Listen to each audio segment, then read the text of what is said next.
భారత ప్రధాని నరేంద్ర మోడీ రాజీనామా చేయాలని డిమాండ్ చేస్తూ కొనసాగుతున్న క్యాంపెయిన్లో ఇది 20వ రోజు. నిర్లక్ష్యపూరిత పాలనకు ముగింపుగా ఆయన తన రాజీనామా చేయడం ద్వారా జాతికి మేలు చేయాలని, దేశానికి మేలు చేయాలని కోరుతూ ఉన్నాం. భారతదేశ పప్పు అడ్డగోలుగా పెరిగిపోయింది ఆయన కాలంలో.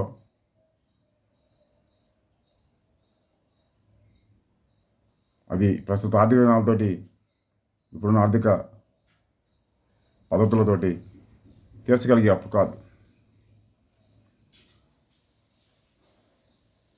పేదరికం పోగొట్టలేని, నిరుద్యోగం పోగొట్టలేని, వాటి ఆధారంగా ముందుకు వచ్చేటువంటి నేరాలు ఆపలేనటువంటి పాలనే కాదు.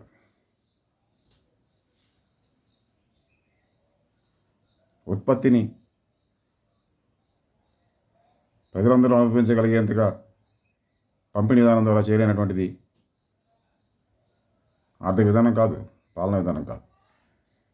అన్నిటికీ బాధ్యత వహిస్తూ నరేంద్ర మోడీ భారత ప్రధానమంత్రి గారు తక్షణం రాజీనామా చేయాలని డిమాండ్ చేస్తున్నాం. ఈ క్యాంపెయిన్ కొనసాగుతూ ఉంటుంది.